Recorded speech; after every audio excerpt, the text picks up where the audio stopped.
मित्रों नमस्कार, मैं GSL पांडे। आज DLED के छात्रों के लिए संस्कृत विषय के अति लघु उत्तरीय प्रश्नों लेकर आया हूँ। ये व्याकरण से संबंधित प्रश्न। ध्यान दीजिए कि यह DLED की परीक्षा के साथ साथ UP टेट और CTET में भी बहुत उपयोगी हैं, इसलिए इन्हें ध्यान से पढ़ें और तैयार करें। पहला प्रश्न है, अंतस्थ वर्ण कौन से होते हैं?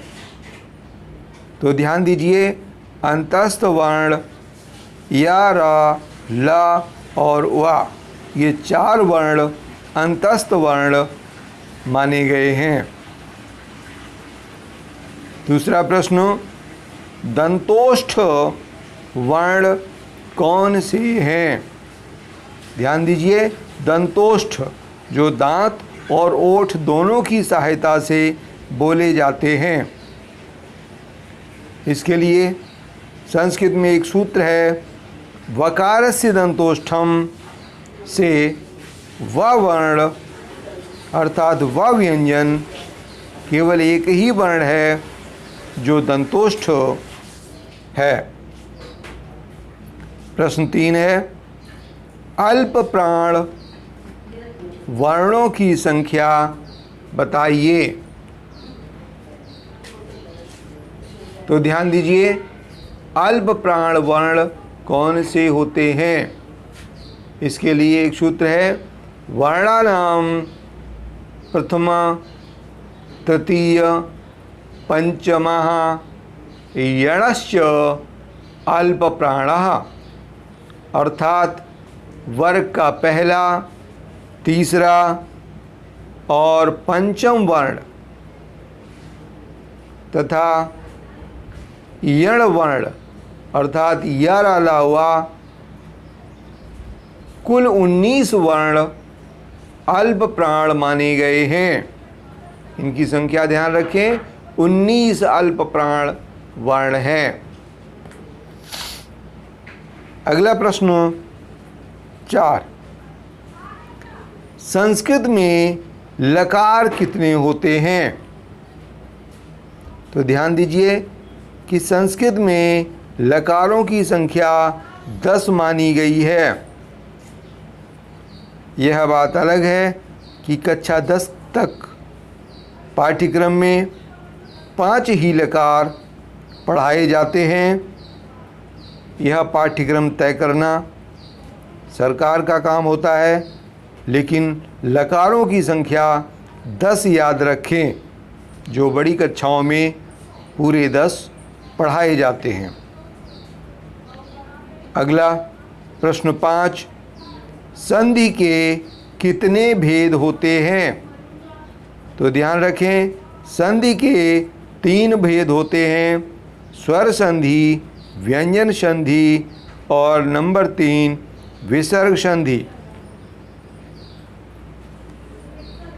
अगला प्रश्न 6, पित्रादेशः में संधि बताइए।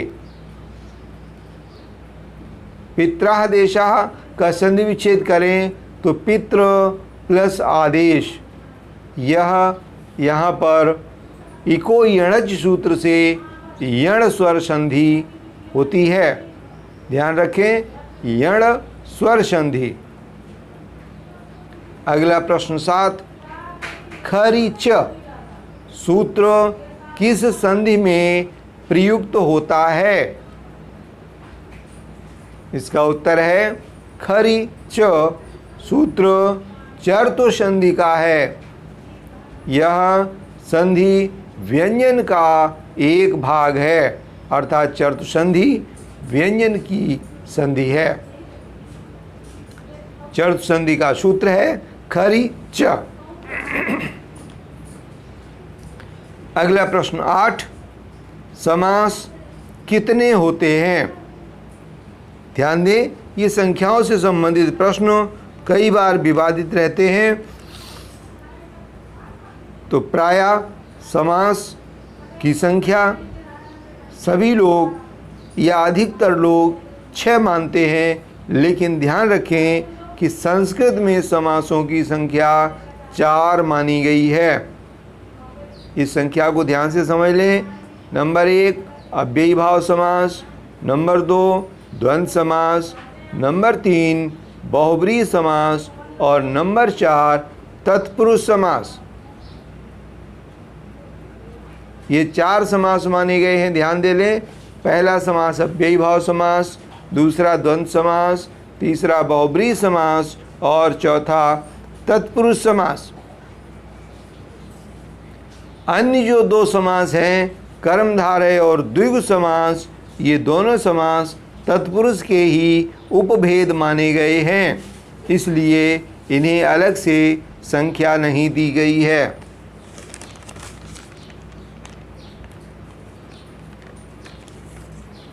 अगला प्रश्न 9, निर्जनम। निर्जनम शब्द में समास का नाम बताइए। निर्जनम का समास विग्रह होगा जना नाम अभावा, अर्थात मनुष्यों का अभाव। तो यहाँ पर निर्जनम में पहला शब्द निविशेषण है, इसलिए अव्ययी भाव समास है। अगला प्रश्न 10, कारक कितने होते हैं? तो ध्यान दीजिए, संस्कृत में कारक 6 माने जाते हैं। यह कारकों की संख्या से संबंधित भी विवाद रहते हैं, तो इनकी संख्या 6 मानी गई है संस्कृत में। तो ध्यान दें, इसके लिए एक सूत्र है, कर्ता कर्म च करणम संप्रदानम तथैव च अपादानाधिकरणे इत्याहु करुणानि षट्। इत्याहु कारकाणि षट्।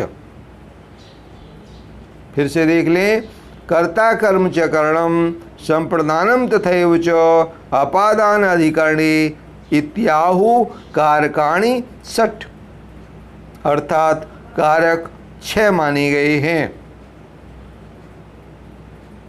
अगला प्रश्न 11, द्विकर्मक धातुएं कितनी मानी गई हैं?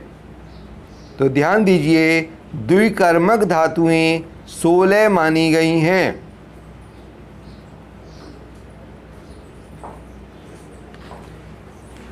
इनको मैं आपके सामने रख रहा हूं। दुह याच पच दंड रुध प्रक्ष चिब्रू सा जी में मुस नीह्र कश वह। इस प्रकार से ये 16 धातुएं आपके सामने हैं। ये द्विकर्मक धातुएं मानी गई हैं। इन धातुओं के साथ वाक्य में 2 कर्म रखे जाते हैं। अगला प्रश्न 12, ध्रुवम पाये अपादानम सूत्र का अर्थ बताइए। ध्रुवम पाये अपादानम सूत्र का अर्थ पूछा गया है। तो ध्यान दीजिए, ये एक विभक्ति सूत्र है। तो यहाँ पर बताया गया है सूत्र के माध्यम से कि अपादान में पंचमी विभक्ति होती है। यह अपादान विभक्ति का सूत्र है। ध्यान दे लें कि अपादान में पंचमी विभक्ति होती है। एक उदाहरण है कि सह ग्रामात् गच्छति, वह गांव से जाता है। तो ग्रामात् में अपादान कारक पंचमी विभक्ति है। अगला प्रश्न 13, तुमन प्रत्यय से 4 शब्द बनाइए। तुमन प्रत्यय का प्रयोग करते हुए 4 शब्दों की रचना करनी है आपको। तो देखें, तुमन का ना हटा दिया जाएगा तो अंत में, धातु के अंत में तुम आना चाहिए, अर्थात पातुम, दातुम, ज्ञातुम और स्नातुम। इस प्रकार से 4 शब्द बनते हैं, पातुम, दातुम, ज्ञातुम और स्नातुम। अगला प्रश्न 14, वाच्य कितने प्रकार के होते हैं? तो ध्यान दीजिए कि संस्कृत में वाच्य 3 प्रकार के होते हैं। नंबर 1 कर्तवाच्य, नंबर 2 कर्मवाच्य और नंबर 3 भाववाच्य। फिर से समझ लें, नंबर 1 कर्तवाच्य, जिसमें कर्ता प्रमुख होता है और क्रिया कर्ता के अनुसार रखी जाती है। दूसरा कर्मवाच्य होता है, जिसमें वाक्य कर्म प्रधान होते हैं और यहाँ पर क्रिया को कर्म के अनुसार रखा जाता है। और तीसरे भाववाच्य के वाक्य होते हैं, जिनमें कर्म नहीं होता है। इसमें क्रिया प्रथमा विभक्ति में रखी जाती है। इस प्रकार से 3 वाच्य होते हैं। अगला प्रश्न 15, अव्यय का अर्थ बताइए। तो नीचे कुछ शब्द दिए गए हैं, अव्यय शब्द, उनके अर्थ आपको बताने हैं। शब्द हैं अत्र, अथ, अद्यत्वे और अतीव।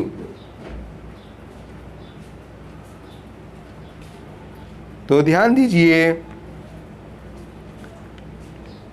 अत्र, अत्र माने होता है यहाँ, और अथ, अथ का अर्थ है इसके बाद, और अद्वितीय का अर्थ है आजकल, और अतीव का अर्थ है बहुत ही।